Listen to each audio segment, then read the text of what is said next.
excité, à peine dormi un peu, parce que j'ai le cœur là qui accélérait comme une petite génératrice. Alors j'ai hâte de voir tout le monde. Je suis si heureux d'être là et j'espère que cela va vraiment arriver dans 2 jours maintenant. Je voudrais d'abord remercier le président Talon, son excellence, qui est un très très grand président, je peux vous le dire. Et c'est grâce à lui que tout se passe comme ceci. J'imagine la joie des fans de Koffi Olomide du Cotonou. Je les invite tous et toutes à Ouidah, la ville sacrée et la ville du sacre. Ça sera une présentation immersive très satisfaisante par rapport aux images et la musique. Ça sera très contemporain. Ça ne sera pas vraiment une question de rester assis et à regarder. Ça sera vraiment un truc immersif et dansant, etc. Rendez-vous à Ouidah mardi.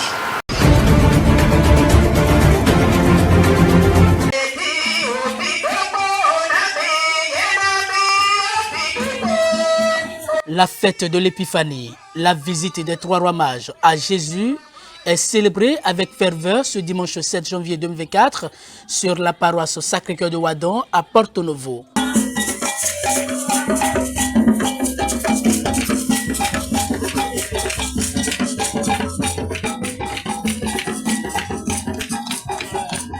L'épiphanie s'assimile à la main tendue du Créateur à tous les hommes, a indiqué le père Paulin Nyansonou dans son homélie à l'occasion de cette célébration eucharistique.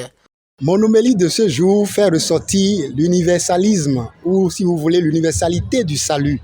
Le salut qui est étendu à tous les peuples et de façon symbolique, la présence de ces 3 mages devant le Fils de Dieu qui sont venus l'adorer signifie que tous les autres peuples aussi sont appelés à chercher en Jésus-Christ la lumière des nations, à voir en Jésus-Christ le Sauveur que Dieu propose pour notre monde. Jésus-Christ est le Fils de Dieu par qui le monde peut obtenir le salut. Symboliquement, la présence de ces rois mages devant, disons, le Fils de Dieu fait petit enfant signifie que tous les hommes et tous les peuples sont appelés au salut et peuvent obtenir le salut, mais à travers l'acceptation et l'accueil de la foi en Jésus-Christ.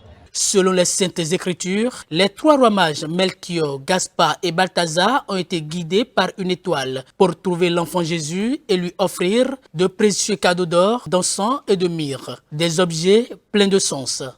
Et les significations peuvent varier d'une interprétation à une autre. Toujours est-il qu'on peut retenir l'essentiel de ce que signifie ces présents. Les rois mages ont offert l'or. L'or, vous savez, c'est un métal précieux et qui sert à honorer justement un roi.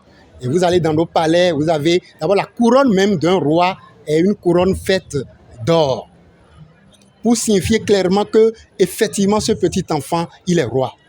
Ils ont offert l'encens. L'encens, ça c'est pour l'honneur donc du royaume, l'honneur du roi.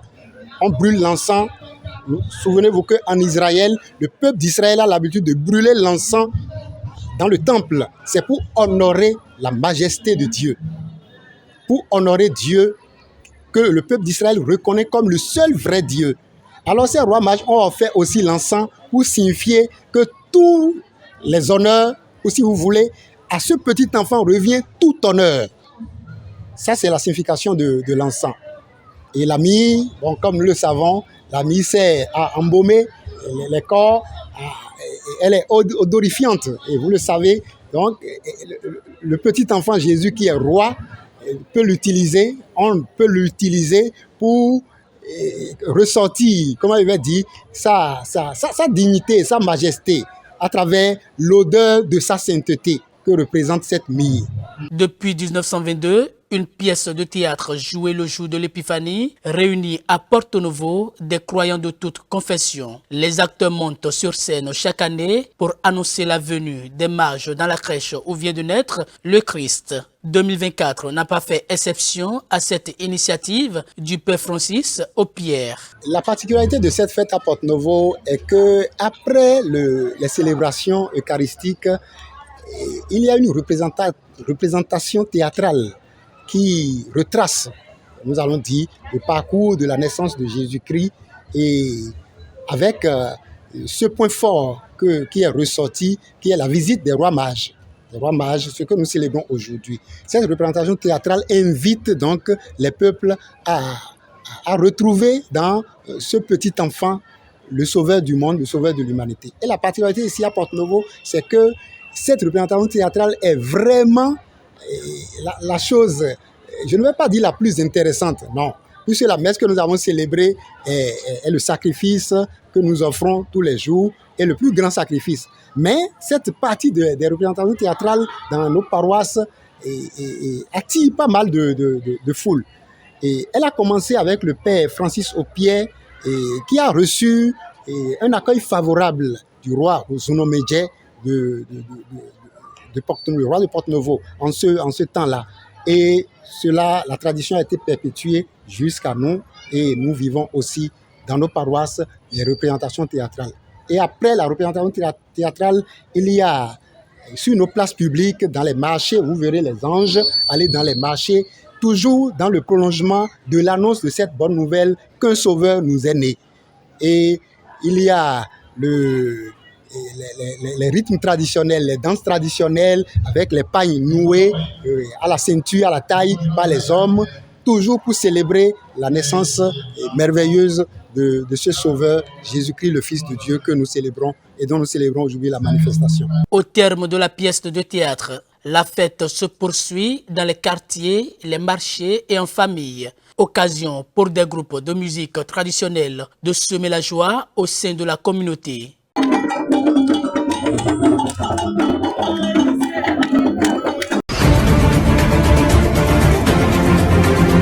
Sur les questions de paix et de sécurité, je pourrais dire que Aouline Bénin a organisé beaucoup de webinaires. Quand on parle de webinaires, c'est des réflexions en ligne, vu que nous avons la période de Covid et que nous avons également des menaces au niveau des frontières, notamment au niveau du nord du pays. Nous avons travaillé de commun accord avec le WADEP à organiser la Journée mondiale de la paix le 21 septembre dernier, à réfléchir sur les mécanismes à mettre en place pour que nous fassions taire les armes, essayer de maîtriser les zones de conflit et surtout renforcer les capacités des populations qui vivent dans ces milieux pour la résilience d'abord et ensuite leur montrer les comportements de prévention qu'ils peuvent avoir et également la veille quand ils sentent qu'il y a des mouvements qui ne sont pas naturels ou habituels dans la zone et pouvoir les signaler aux différentes organisations et aux autorités policières de notre pays. C'est le lieu de saluer le travail que fait le gouvernement béninois en mettant en place déjà des mesures sécuritaires. Je crois que ça a été renforcé. Et deuxièmement, les organisations de la société civile. J'ai cité tout à l'heure le WADEP, le WILDAF et Resfeco Bénin, qui sont des organisations autour desquelles Aouline travaille pour capitaliser les résultats de leurs actions. Nous également, on échange avec elles pour que ces organisations, aux côtés des populations, renforcent les capacités des femmes. Du point de vue de leur inclusion dans les mouvements nationaux, également dans les activités génératrices de revenus, développer la résilience au niveau de ces femmes-là pour que quand des mouvements pareils arrivent, qu'elles aient l'opportunité de dire non.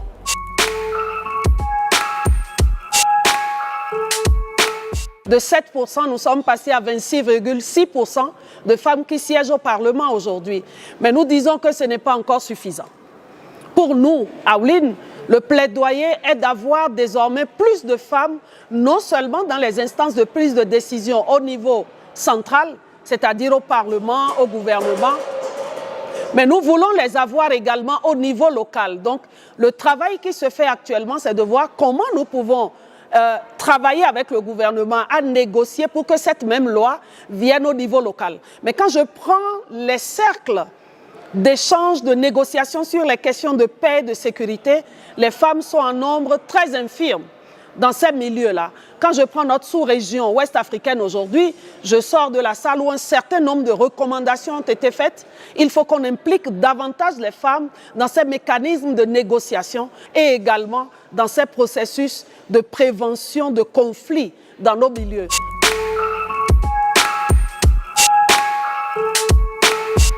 Le dialogue entre les différentes couches du continent. Il est important que les fils du continent se parlent. En se parlant, on trouve des mécanismes pour éteindre les feux. Deuxièmement, que le rôle de la femme dans la médiation et les négociations n'est plus à démontrer. Raison pour laquelle nous-mêmes femmes, nous n'allons plus attendre qu'on vienne nous chercher. Nous allons occuper la place qui nous revient et nous allons utiliser les mécanismes que nous avons définis pour pouvoir aller au-devant de la scène. Et que désormais, dans les missions de paix, les missions de prévention de conflits et les missions de gestion de conflits, qu'on puisse avoir plus de femmes et qu'on écoute les femmes quand elles font des propositions, quand elles font des suggestions. Et au-delà de tout ça, que les droits socio-économiques et culturels des populations soient respectés. Et quand je le dis, c'est l'autonomisation de la femme qui s'occupe non seulement de la famille, mais également de l'éducation des enfants et de la nouvelle génération qui va prendre la gestion du continent et le lead du continent. La déclaration du président Louis Vlavono, au-delà d'être tendancieuse, en ce qu'elle met en parenthèse la procédure prévue par la Constitution elle-même pour sa révision, est un trouble à l'ordre public. Elle pose cependant 5 problèmes qu'il faut dénoncer ici et tout de suite. Premièrement, la remise en cause du principe fondamental de la séparation des pouvoirs en République de Bénin. En effet, l'initiative d'une loi, fût-elle la Constitution, n'émane que du gouvernement ou de l'Assemblée nationale. Il n'est établi nulle part que les institutions de la République se réunissent sous la coupole du gouvernement pour réfléchir sur l'élaboration d'une loi. 2. Le déni de la souveraineté du peuple. Penser que les présidents des institutions de la République peuvent se substituer au peuple, seul détenteur du pouvoir républicain que lui confère la nation, est un parjure. Une méconnaissance des fondamentaux de notre démocratie. 3. Le complot sur le dos du peuple. En effet, une assemblée constituante, à nos sens, est une institution collégiale, avec pour tâche la rédaction ou l'adoption d'une constitution, c'est-à-dire le texte fondamental d'organisation des pouvoirs publics d'un État. Elle est mise en place en période de crise, de transition, vers une nouvelle république. Sommes-nous en crise ou un coup d'État constitutionnel ou dans un processus de transition vers une nouvelle république susceptible d'ouvrir la voie à un 3e mandat? La création d'une nouvelle république, le 4e problème que pose en réalité la déclaration du président Louis Vlavono. Évoquer la refonte totale du système politique béninois veut tout simplement exprimer la volonté de créer une nouvelle république qui permet au chef de la majorité présidentielle d'occuper un 3e mandat. Cela ne fait aucun doute dans l'esprit de tout Béninois aujourd'hui. En clair, le président Louis Vlavono a été pris en flagrant délit d'un complot qui se prépare contre le peuple en révélant la face du monde, le projet machiavélique en construction pour ensevelir la démocratie déjà fragilisée et instaurer une oligarchie. Le 5e problème que posent ces propos, il s'agit de la complicité de la Cour constitutionnelle. La présence du président de la Cour constitutionnelle, rapporteur général du dialogue politique qui a donné naissance à la Constitution que nous avons aujourd'hui, dénote que la Cour est associée à ce projet de démantèlement de la démocratie béninoise. Elle qui devrait être garant de la Constitution se compromet à travers sa participation à une telle assise aussi informelle, parce que n'est prévu dans aucun texte de la République. En témoigne sa décision DCC 2401 du 4 janvier 2024, à travers laquelle la Cour fait injonction au Parlement de modifier les lois électorales. cette décision, à notre sens, ouvre la boîte de Pandore. Insidieusement, la Cour offre actuellement la possibilité au Parlement, dont la majorité absolue est à la solde du pouvoir, de procéder à toutes les modifications à sa guise pour nous faire revivre les événements de 2019 et de 2021. Mesdames et messieurs, partant de ces constats, nous, militantes, militants et sympathisants de la nouvelle force nationale et de la grande solidarité républicaine GSR, prenant témoin le peuple béninois et tout le peuple africain et la communauté internationale, dénonçons ce énième coup d'État constitutionnel programmé de notre jeune démocratie.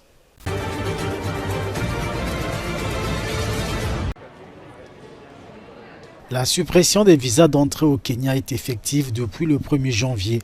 Pour fouler le sol de ce pays d'Afrique de l'Est, il suffit désormais de demander une autorisation électronique de voyage 72 heures avant son départ. Coût du document, $30. Mais la mesure est loin de faire l'unanimité. Les appréhensions concernent notamment les délais d'obtention de ce précieux sésame, alors que le pays a annoncé dimanche avoir reçu environ 10 000 dossiers irrélatifs. Seuls 4 000 au moins ont été traités. Mais pas que.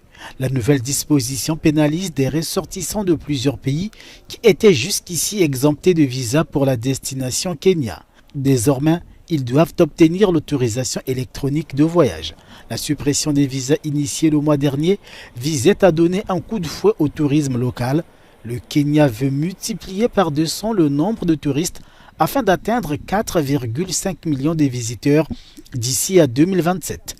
Des voix mettent cependant en garde contre un effet boomerang.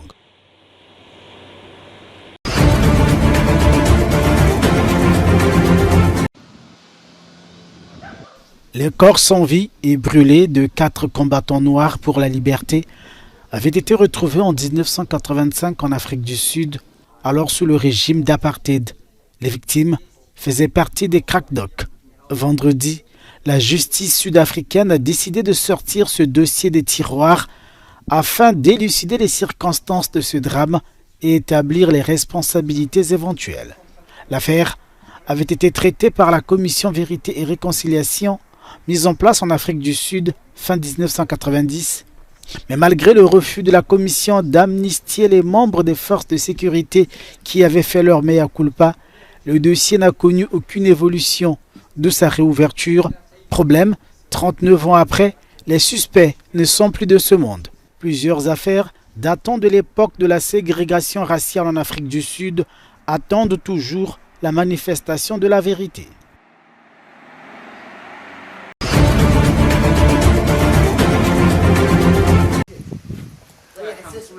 Les inondations qui ont endeuillé la ville de Derna en Libye en septembre dernier auraient pu être évitées. C'est la conclusion à laquelle sont parvenus les experts chargés d'enquêter sur cette catastrophe. L'équipe composée de 25 personnes a mis en avant le manque d'entretien des barrages de la ville, alors que l'alerte avait été lancée depuis 2003. Les enquêteurs pointent donc une négligence. Les inondations qui ont frappé Derna ont fait 4 540 morts selon le dernier bilan officiel. Plusieurs responsables ont été interpellés au lendemain de cette catastrophe, dont le maire de la ville. Mais la justice pointe désormais la responsabilité de toutes les personnes ayant géré les barrages en Libye depuis au moins 2003.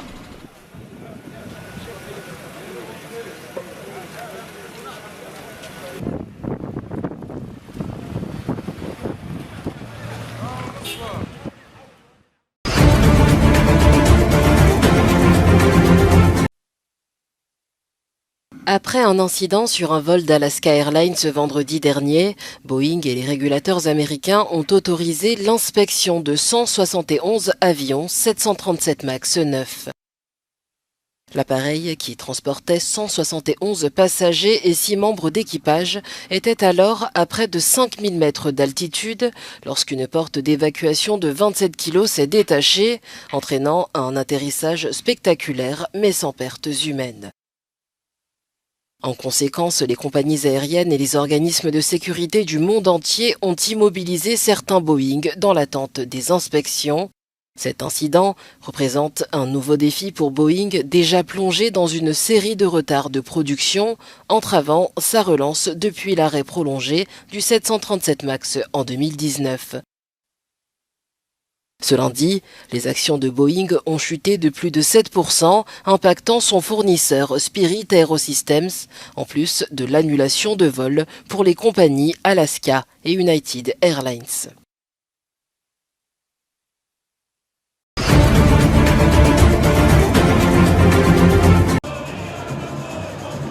Les meilleures écoles de samba de Rio de Janeiro ont commencé dimanche leur répétition pour le défilé du Carnaval 2024. Rio compte plus d'une centaine d'écoles de samba qui ont toutes leurs propres défilés pendant le carnaval. Les répétitions pour les parades requièrent un travail acharné et se déroulent la plupart du temps dans le Sambadrome, sous les regards ébahis des amateurs de carnaval venus assister gratuitement à ces entraînements. Je pense que nous sommes prêts. C'est une grande occasion de célébrer les 40 ans non seulement de la Ligue des écoles de samba, mais aussi du Sambadrome de Sapucaí qui fête ses 40 ans. Et nous allons fêter ce grand événement comme il se doit. Ces répétitions impressionnantes sont tout aussi populaires que les parades des jours de carnaval et le public peut y assister chaque dimanche. 70 000 billets sont distribués gratuitement pour accéder au Sambadrome. Les danseurs peaufinent leurs pas de danse et ajustent leur cadence avant le jour J. Nous avons de l'expérience, mais nous sommes nerveuses, comme chaque année. Lorsque vous entrez dans l'avenue du Sambadrome, que ce soit lors de la répétition technique ou du véritable défilé, c'est le même état de stress qui vous envahit. Pendant le carnaval et les quelques mois qui le précèdent, toute la ville de Rio vit au rythme des fêtes de rue colorées et devient un terrain d'entraînement pour toutes les écoles de samba. La saison du carnaval de Rio commence officiellement le 13 janvier et plus de 453 fêtes de rue ont été autorisées par la mairie jusqu'au 18 février.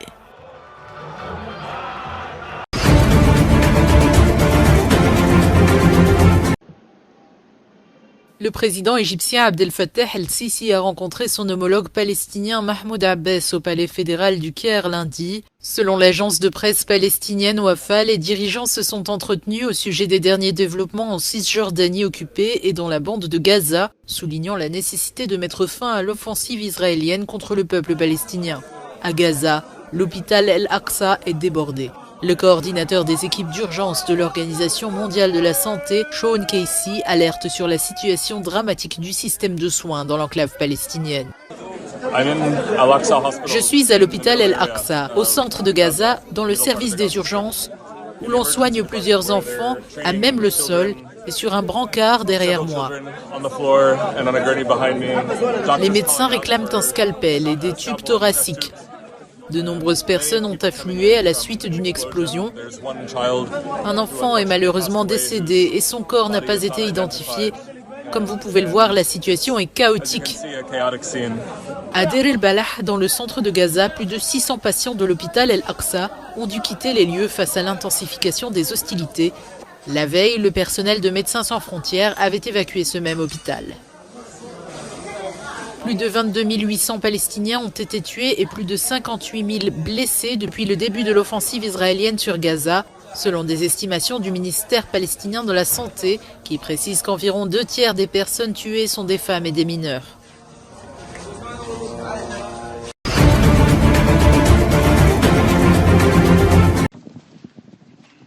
Dans son traditionnel discours annuel de vœux aux diplomates, le pape François a réclamé lundi 8 janvier un cessez-le-feu en Terre Sainte et a déploré de nombreuses crises humanitaires à travers la planète, notamment sur le continent africain.